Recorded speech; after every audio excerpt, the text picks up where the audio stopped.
Hello everybody, I'm Paul Beckwith. In the last video I talked about James Hansen's new work and specifically his presentation to the SDSN, the Sustainable Development Solutions Network. So his presentation for and Q&A with them, and provided a link to the YouTube video. And I also gave you a link and discussed the PowerPoint slides that James Hansen used in his presentation. And in this video, I want to look in more details on his actual peer-reviewed paper that came out. And because there's a lot of additional details in that paper which aren't obviously discussed in the shorter presentation, and I think they're just as important as what he says.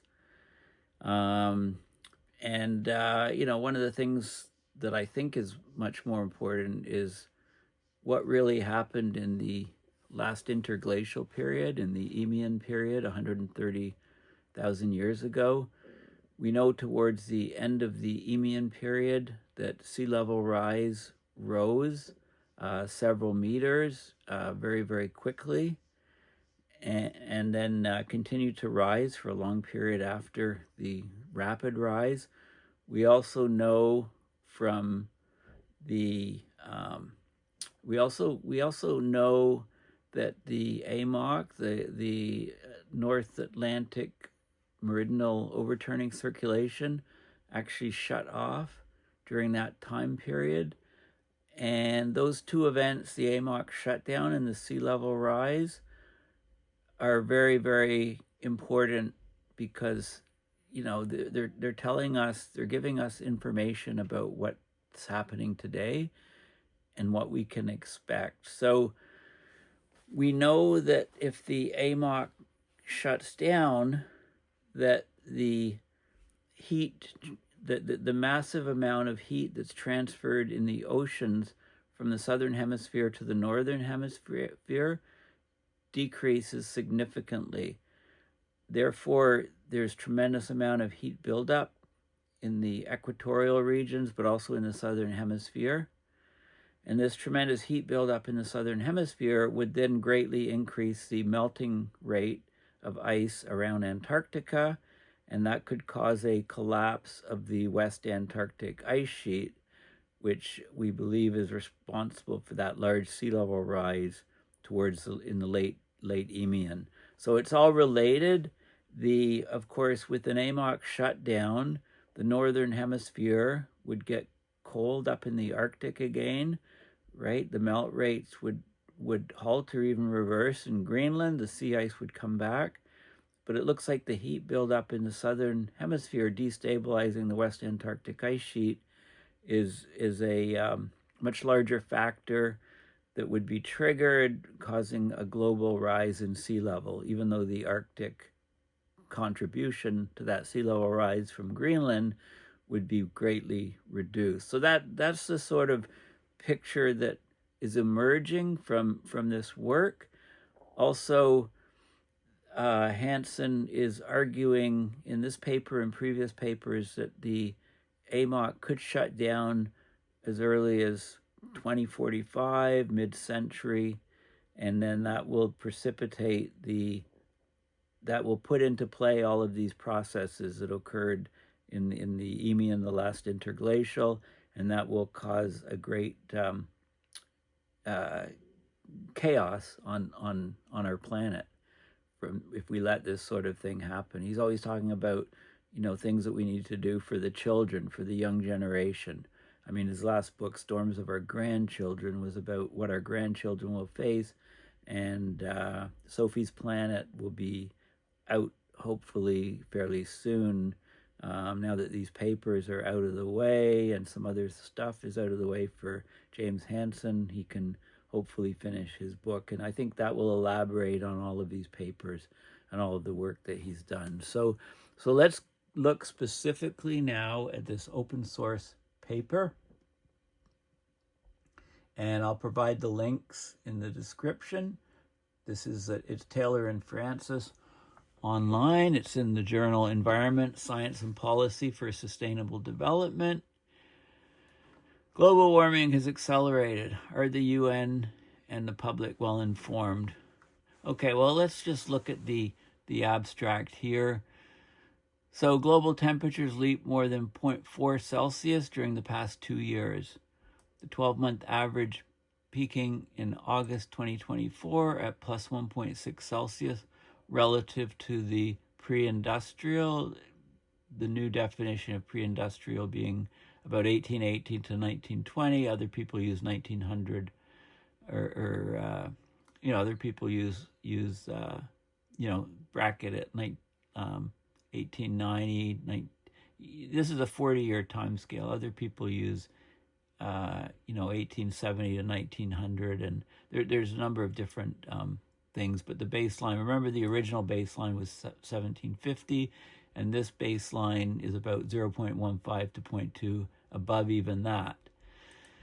Okay, so in the last couple of years, the temperature jump was spurred on by one of these periodic tropical El Niño warming events, but that warming event contributed only about half of the jump that we saw, about 0.2 Celsius.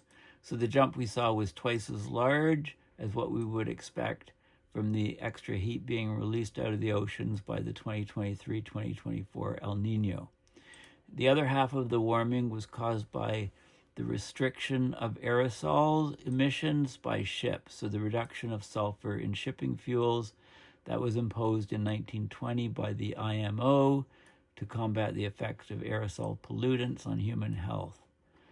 Okay, so aerosols are small particles that serve as cloud condensation nuclei. Their most important effect is it's an indirect effect. It's the increase in cloud condensation nuclei that increases the extent and brightness of clouds. Clouds, of course, reflect sunlight and have a cooling effect on Earth, low-level clouds. And then there's a direct effect, which is a reflection of sunlight from the aerosols themselves. So what we've seen is that the Earth is darker. The albedo has reduced a full 0.5%. So the Earth is absorbing more sunlight because it's darker, and that increases the rate of global warming. Ships are the main aerosol source in the North Pacific and North Atlantic Ocean. So they quantified the effect of aerosols from the geographical distribution of sunlight reflected by Earth as measured by satellites, mostly the Ceres satellites. And aerosol cooling and thus climate sensitivity are underestimated in the best estimate of the UN IPCC. So they estimate a climate sensitivity, which is the temperature rise we would expect from a doubling of CO2. Their number is 3.0 degrees Celsius for a doubling. Hansen shows that it's actually closer to 4.5. So they're way underestimating it because they got the aerosols wrong and they lumped in the sensitivity and the aerosols together. So what can we expect in the next few years? Well, Hansen doesn't expect the global temperature to fall much below the 1.5 level. He thinks it'll oscillate near or above that level for the next few years, and that'll confirm their interpretation of the sudden global warming based on aerosols. High sea surface temperatures and increasing ocean hotspots will continue, along with the harmful effects on coral reefs and other ocean life. And the key thing is that for us is there's an increase in the frequencies and severity of these climate extremes, of severe weather events. So we can expect more powerful storms, tornadoes and thunderstorms, more extreme floods driven by the high sea surface temperature and a warmer atmosphere that holds more water vapor. And of course, the polar climate change has the greatest long-term effects, with impacts accelerated by the jump in global temperature. So polar ice melt is resulting in more and more freshwater injection into the North Atlantic Ocean. It exceeds prior estimates, at least by a factor of 2. So the melt will increase, and the shutdown of the AMOC, the Atlantic Meridional Overturning Circulation, is likely within the next 20 to 30 years, according to Hansen. unless severe actions are taken to reduce global warming. So this is where we're heading to, a shutdown of the AMOC. So all that extra heat that normally comes from the southern hemisphere via the ocean current into the northern hemisphere will stop. So it will collect in the tropics near the equator, causing huge heating there, and it will also collect in the southern hemisphere, causing huge rises in ocean temperatures, and that will therefore undercut the West Antarctic Ice Sheet, likely cause a severe collapse of it, and that will cause a rapid ramping up of global sea levels by several meters. This has all happened before in the previous interglacial period and the Eemian period. So we're in for a very wild ride. Okay, so let's have a look at the actual paper. So global warming has accelerated. Are the United Nations and the public well informed? And this is a ship with the emissions coming here. So you can see the black smoke, lots of black carbon, lots of unburned hydrocarbons, but also sulfur, which is in the dirty shipping fuel, coming out and acting as cloud condensation nuclei for low-level clouds, and also having a direct reflective effect. So basically, this has been the culprit. Okay, so let's go and look at the key points of this paper.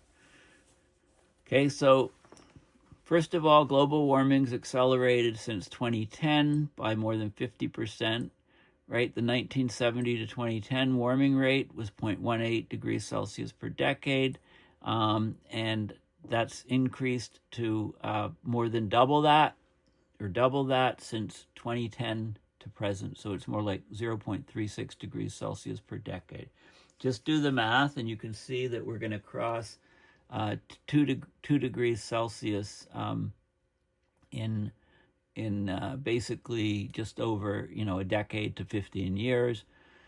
The Earth is now warmer than at any time in the Holocene, which is the past 11,700 years, where we had a relatively stable climate in which civilization developed. The Earth is now at least as warm as during the extreme warm Eemian interglacial period 120,000 years ago. The global temperature increased 0.4 Celsius during the recent moderate El Niño. The El Niño is basically the east to west equatorial trade winds weaken, so the warm waters of the West Pacific can slosh across the Pacific towards South America, and the warming that we saw was much greater than even the strongest prior El Niños. So this rapid warming has baffled leading Earth scientists who don't know what's going on, but Hansen and his people explain exactly what's going on. The known drivers for climate change, human-made greenhouse gases and aerosols, account for the observed global temperature jump in sea surface temperatures and in air temperatures, and that pushed us past the 1.5 degrees Celsius temperature threshold for all practical purposes. Okay, interestingly, climate change burst into public attention with climate anomalies in 1988 that were so extreme that Time magazine declared Earth to be Person of the Year. Okay, so he talks about things like that. But let's go and look at the, let's go and look at, this is very, very good reading. It's very important reading. He talks about the Faustian bargain, where the aerosols have offset a lot of our warming, and now we're trying to clean up the air to reduce deaths from aerosols, and we're getting tremendous warming as a result of taking out that aerosol negative forcing. Okay, and he talks about, climate sensitivity is a big part of it. The Earth system, the Earth energy imbalance is very key. The effect of the aerosols is all very key. And he talked about those things in his PowerPoint slide. So this is probably the most important graph in the whole thing. You can see this is temperature anomaly, degrees Celsius, relative to the 1880 to 1920 baseline. And you can see the best linear fit, 1970 to 2010, is 0.18 degrees Celsius per decade, and that's been basically doubled since 2010 to present.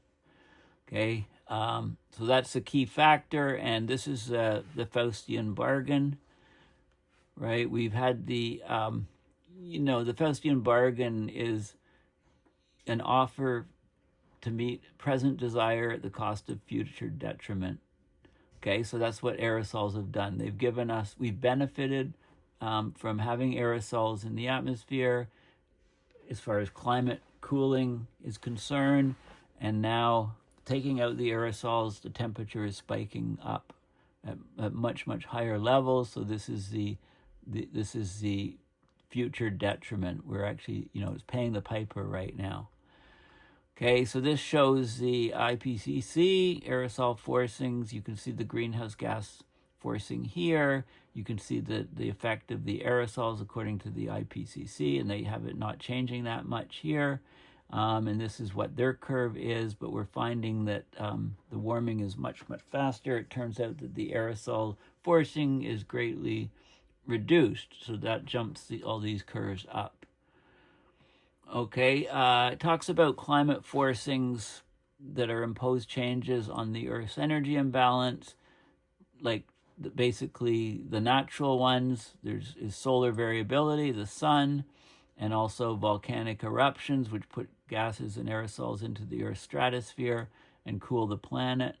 So the Earth normally absorbs 240 watts per square meter of solar energy, average over the Earth's surface. So if the sun suddenly became 1% brighter, that would be a forcing of 2.4 watts per square meter, just to give you a sort of a ballpark for what these watt per square meter numbers mean. Okay, now the variations from solar cycles are 0.1%. That's 0.1% of this that's a change of about 0.25 watts per square meter between solar minimum and solar maximum. So this is much smaller than the human-made forcings. Volcanic eruptions like Mount Pinatubo is a good example in the Philippines in 1991. We had a lot of satellites in orbit, and they could test exactly what would happen with these stratospheric aerosol and gas experiment measurements. Perfect case to figure out what the aerosols were doing. This is the contribution to the greenhouse gas climate forcing from the various greenhouse gases. So CO2 dominates, followed by, this is from 1750 to 2023. Right, CO2 dominates, followed by methane, nitrous oxide. These are Montreal Protocol trace gases, and ozone. And from 2014 to 2023, we can look at the same sort of picture.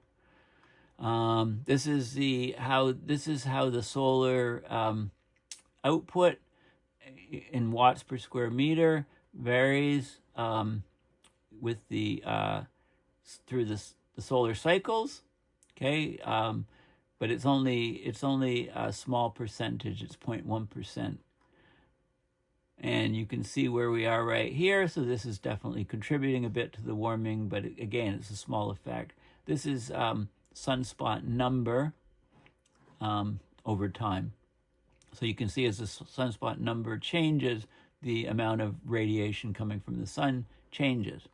Okay, so this is all known, natural forcing.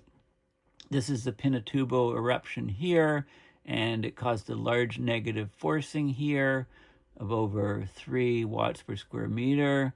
And then it took a time for the sulfur in the stratosphere to lower down into the troposphere, where it didn't be rained out in about a week, but gravity pulled it down from the stratosphere, and it takes time to do that.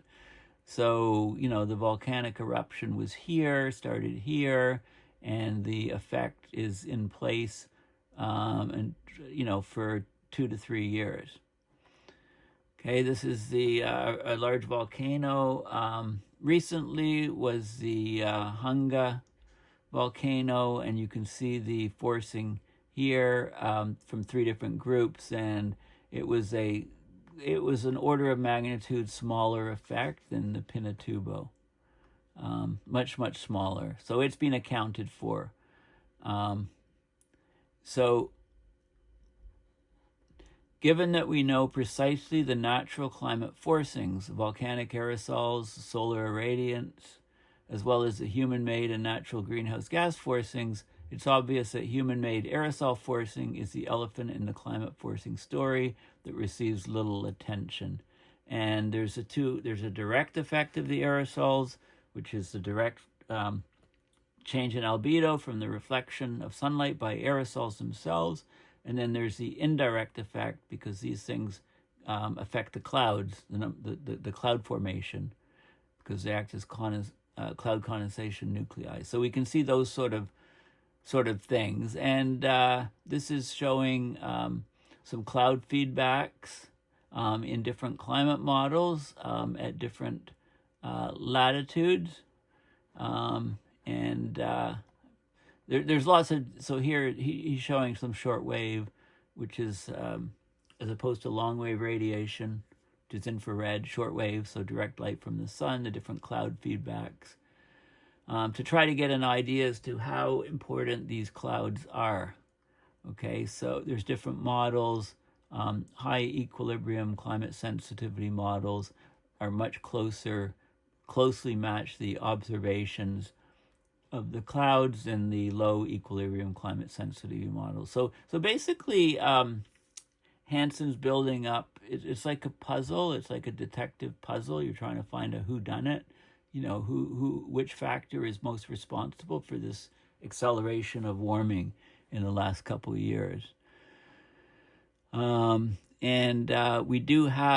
We've been monitoring Earth's albedo for almost 25 years from the Ceres satellite instrument. This Ceres stands for Clouds and the Earth's Radiant Energy System, and it shows we've had a stunning darkening of the Earth. Earth's albedo has decreased about 0.5% of 340 watts per square meter, which is 1.7 watts per square meter additional heating of Earth since 2010. This would be equivalent to a CO2 increase of 138 parts per million from the 419 measured. So it's basically, since 2010, we've had the equivalent of CO2, if you like, going from 419 parts per million to 557 in a very short period of time. The Earth has gotten darker. Okay, now it's not all climate forcing, there's feedbacks as well. So it's 1.7 watts per square meter extra. Okay, this is showing the total sulfate in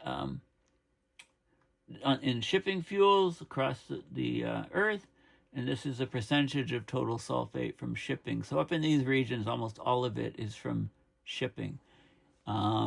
Over here, when you look at the total, there's also sources over land, industry, etc. But the biggest percentage by far is from shipping. So this is what the actual shipping fuels, sulfur, the IMO has done in ratcheting up the reduction of sulfur from shipping fuels. This is the key drop. So this is the open ocean. It was 4.5% content in the shipping fuel, and that dropped to 3.5% January 1st, 2012. And then that was slashed right down to 0.5% in 2020. That's the biggest drop, biggest factor. This is the emission control area, the ECA. This is near coastlines. It couldn't be as high near coastlines, 1.5%, slashed down to 1% in 2010, and then in 2015 down to 0.1%, really hacked right down. So there is a lot less sulfur in the shipping fuels, and this is the Faustian bargain because it's caused a great increase in heating. This is the Earth's albedo, or reflectivity in percent. So it's just under a third. right? About a third of the light coming into the Earth is, well, the albedo, about 30% this is the reflectivity, about 30% is reflected back to space, or it was 29.35, and then that's become as low as 28.8. Okay, so that's a huge drop of 0.5%, just in a very short period of time. So the Earth is darker, it's absorbing more solar radiation. There is a Pacific Decadal Oscillation effect that's been accounted for as well, because that's changed things up a bit, but it's accounted for. So this is the absorbed solar radiation anomaly in 2020 to 2023, and you can see lots more solar radiation. You know, the highest numbers are here. I mean, it goes to between 20 and 23 watts per square meter in some regions here. Okay, so he goes into all of these details. Of course, all this extra energy is causing all this is the absorbed solar radiation is causing huge warming, right? The anomalies are huge, and they're biggest after 2020 with the reduction of shipping fuels, and they're in the latitudes that the commercial ships ply in the highest numbers, which is in the northern hemisphere shipping routes. And this was the contribution of the El Nino here, and these are shipping routes in the southern hemisphere. So the net effect is that we get a huge warming, huge warming. It was 0.4 degrees Celsius, and half of that is from the sulfur, the other half was from the El Nino. This is, of course, is warming the sea surface temperature, causing huge anomalies as well in this, overlapping the areas where the absorbed solar radiation is higher. Okay, so this is causing huge sea surface temperature anomalies, especially between 30 and 60 degrees north. This is the energy balance, the in watts per square meter, again showing huge effects here. And look at the warming around Antarctica, huge warming. No wonder why the ice is starting to calve in a big way there. So is the AMOC already slowing down, causing this additional warming? It's probably related. It's probably one of the main reasons. The IPCC has argued that the aerosol forcings didn't change much, and that reflects in their computer models as a lower Earth sensitivity, a lower temperature rise with the doubling of CO2 to that, Earth climate, the climate sensitivity number they come up with, and standby is 3 degrees Celsius for a doubling of CO2. And that's because they have the aerosols forcings not changing much, but Hansen, is showing that, and other people are showing that the aerosols have still continued to changing the forcing much more. This is global SO2 emissions from all fuels, from international shipping here, and this is the percentage from shipping. So, up to, 13%, dropping to less than 5%. So big, huge drop in sulfur in shipping fuels, therefore much larger warming. And he talks about some of the modeling that's been done. He's showing the change in the forcing over time, the forcing from CO2, from methane, from nitrous oxide, from these Montreal Protocol gases, which were greatly cut back after the Montreal Protocol. These are the CFCs and things like that, also to preserve the ozone layer. And then, but it also affected the forcing, and then the path that we're on versus paths that we need to be. And he models the, he shows the effect here, in, how the aerosols are behaving, going way. This is the climate forcing in watts per square meter due to the reduction of aerosols, means it's taking off the forcing. And this is the solar effect, and this is the volcanic effect, the Hunga Tonga, and these are the ship's effects. So he shows, it's pretty clear that what the sulfur is doing. And, they clearly demonstrate that in the paper. So then he talks about, here's some more data.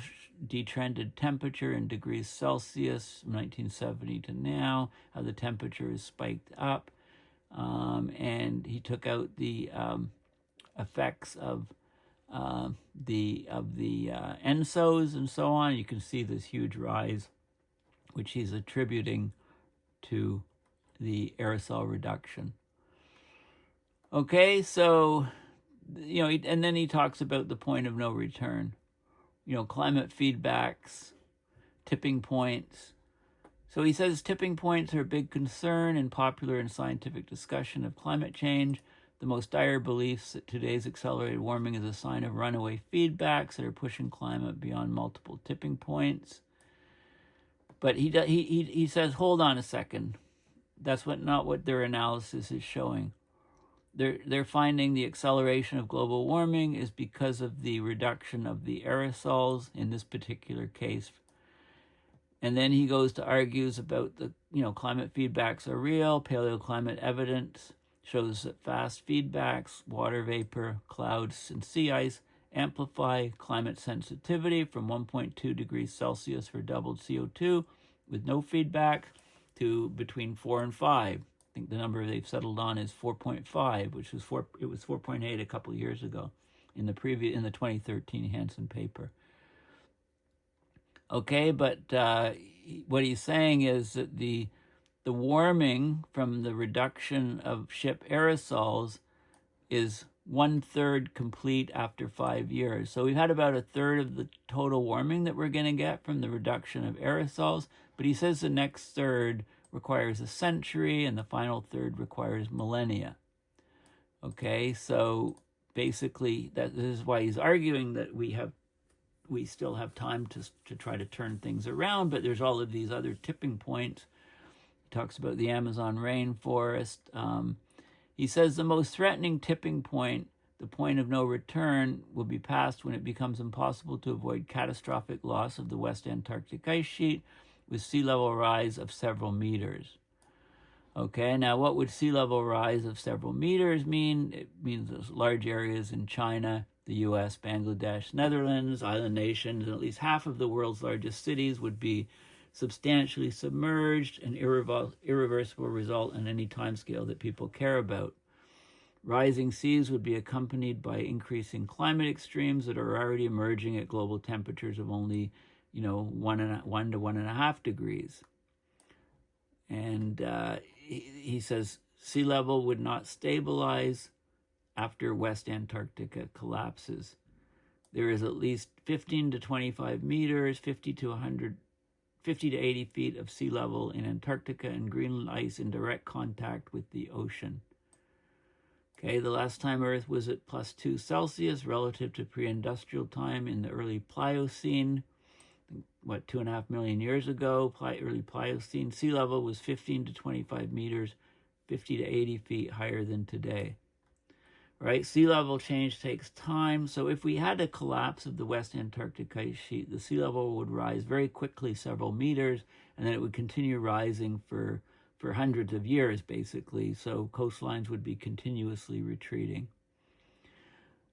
Okay, so then he goes and talks about the shutdown of the ocean circulation, right? And again, it needs to be teased out more, the sequence, the order of the events back in the Eemian, because probably what's the most likely situation is that the first thing that happened was that the AMOC shut down, and that caused a huge buildup of heat, like I said, in the tropics by the equator, but also down by Antarctica, which then caused a huge warming and calving from Antarctic ice sheets and shelves, and led to a collapse of the West Antarctic Ice Sheet, which then caused a very, very, there's 5 meters of sea level rise embedded in the West Antarctic Ice Sheet. So maybe 2 to 3 meters of that came out fairly quickly within less than a century, maybe even, numbers of decades, and then the rest of it continued over a much longer period of time. Okay, so that's the idea. And so he talks about all of these sort of connections and things and gives the warnings. And basically, the Eemian climate from 120,000 years ago, it's vital to look at what's going on with that. The Eemian global temperature was about +1 Celsius relative to the pre-industrial Holocene. The mid-Eemian sea level was about the same as today, and the Antarctic and Greenland ice sheets were similar to their present sizes. But then late in the Eemian period, as the interglacial was coming to an end, the sea level rose several meters within a century. The rapid rise is recorded in the rate that coral reef building backstepped towards the shore in response to the rising seas. So as sea level is rising rapidly, the coral tries to survive in its zone of tolerance, so it keeps moving, into shallower and what was closer and closer to the land areas, right, as sea level's rising, because where it was is now too deep, so it has to basically reform reefs closer and closer to what was previous shorelines, so it backsteps, right? It's likely that the added sea level was from collapse of the West Antarctic Ice Sheet, because that ice sheet sits on bedrock hundreds of meters below sea level, making it vulnerable to ocean warming and rapid disintegration. The late Eemian climate also featured the shutdown of the North Atlantic overturning circulation, the AMOC, and this is revealed by ocean cores of seafloor sediments. Shutdowns of this ocean circulation, it short-circuits the interhemispheric transport of heat by the global ocean conveyor. That transfers a huge amount of heat, 1,000 trillion watts, from the southern hemisphere into the northern hemisphere. That heat amounts to 4 watts per square meter of energy, average over the northern hemisphere, but it's mostly concentrated in the North Atlantic region. So it's much warmer than expected given its latitude, I think Western Europe latitudes. When the ocean conveyor shut down, that heat stayed in the Southern Ocean, where it may have contributed to collapse of the West Antarctic Ice Sheet. So these things happened, it's just a sequence is being teased out with more and more research. Meanwhile, in the North Atlantic region at that time period, there was evidence of very powerful storms. So this picture of the Eemian, we need to fill it out in finer detail. Look at the sequencing of the events, and that may help us anticipate where our present climate is headed if effective actions are not taken to halt and reverse human-made climate change, i.e., I think, he's talking about SRM, solar radiation management, needing to be done. He used to be totally against it, but his tune is changing. Okay, so hopefully I keep repeating this because it's so clear. If we follow the path of what happened in the previous interglacial, the Eemian, then what that means is that we're going to continue to get rapid warming from human emissions aren't going down; they continue going up and up, and the aerosol effect will continue happening. We've only realized about a third of the aerosol effect since 2020, and it's caused this huge jump in warming already. And we'll pass 2 degrees, we'll pass 2.5 degrees at some point, probably in the next couple decades. We'll get a collapse of the AMOC. The collapse of the AMOC means that massive amounts of heat will build up in the equator and in the southern hemisphere, and that huge massive increase of buildup of heat in the ocean specifically will undercut the ice on the West Antarctic Ice Sheet and cause a collapse of that, raising sea levels very rapidly, several meters. And basically that's sort of the situation. We'll be in a world of climate turmoil and chaos. Okay, so that's the best sort of thing we can come up with. A couple other things is, in Hansen's previous papers, they talked about the fluxes of fresh water coming off of the glacier. So why does the AMOC shut off? It's because you get a huge injection of fresh water into the oceans from melting ice. That huge injection of fresh water lowers the density because it doesn't contain salt, the fresh water. It's lighter than salt water. It floats on top. So it causes stratification of the ocean, in where it runs off the glaciers and at the poles, and that cuts away at the vertical mixing, the water descending. Normally, in the normal process, as the Gulf Stream crosses the Atlantic and goes up and heats Western Europe, it causes increased ice melt. And when the ice, in the winter, when the ice is forming, the sea ice is forming, it rejects salt. So the water left over is cold and salty and dense, and then sinks down and completes the cycle of the overturning circulation of the ocean. But as you get more and more fresh water hosing, if you like, then that makes the water much warmer, and you don't get the density required for it to descend into the abyss, and the AMOC shuts off. Okay, so this is what we're looking at.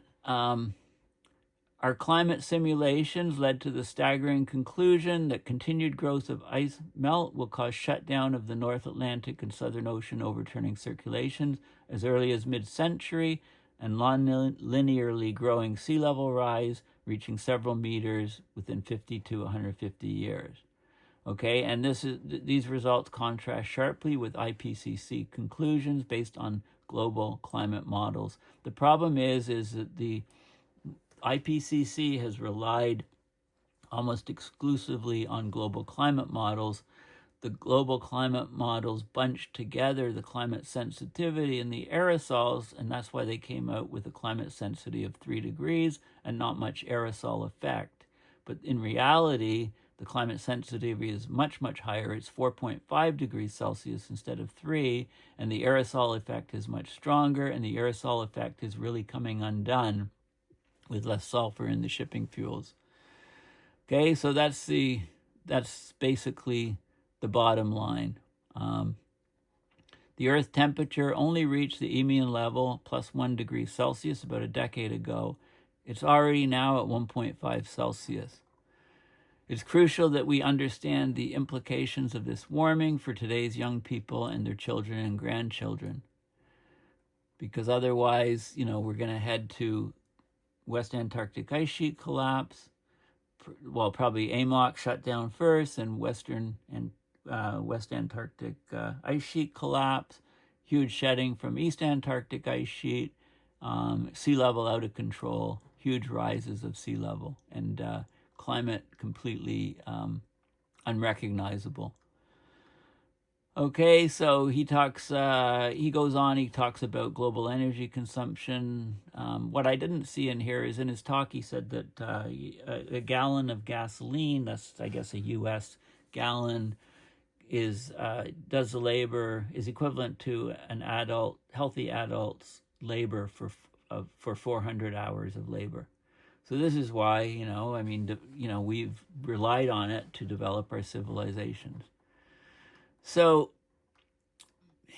CO2 emissions, cumulative, he goes to some more stuff like this. But those are the key factors. And then this is the change of internal ocean temperatures. He talks about what's going to happen in the next decade or two. The public is woefully ill-informed. The UN is woefully ill-informed. People don't know what's coming. Greenhouse gases, Earth radiation balance, the Earth energy imbalance, very important metric. Okay, I think I've covered most things. And then he goes on, talks sort of about the history of some of the policies, and he talks about the necessity for fee and dividend and stuff like that. And there's a very big, have a look at the supplementary material. There's a link here to supplementary materials for this article, and there's a lot of stuff there, but I think I've talked for long enough, so I don't think I'll go there and discuss that right now. So basically, Hansen's picture, I think, is very solid. You know, this guy knows what he's talking about. I wouldn't bet against him. My computer seems to have crapped out here. So this is a good time to end. Please consider going to my website, paulbeckwith.net, donating to PayPal to support my research and videos. And I highly recommend, if you haven't watched my previous video, I would say watch that first. You know, it's sort of the PowerPoint slides and the video presentation with questions. And then if you want to delve into the details, you know, then it's very important to have a look at the full article, which is open source. There, it's reloaded. Okay, so it's very, very important material, and it's just not getting anywhere near the press it deserves. I mean, I did a Google search, Hansen 2C. So there's the Guardian article. You know, Guardian, the Guardian was there at the press release or at the Tuesday presentation, and they wrote an article, you know, shortly after that happened. And but if you look at other media that's taken it up, there's the Hindu, this one I've never heard of, Indian Defense. There's some, right? And then that's it, right? Where's the New York Times? Where's the Washington Post? Where's the top media around the world talking about this? This is huge, and once again, they're kind of ignoring it, and it must be very frustrating for James Hansen, but he just plugs on and keeps doing his awesome work. You know, in my books, he's the top climate scientist on the planet, and has been for decades. Okay, well, thank you for listening, and bye for now.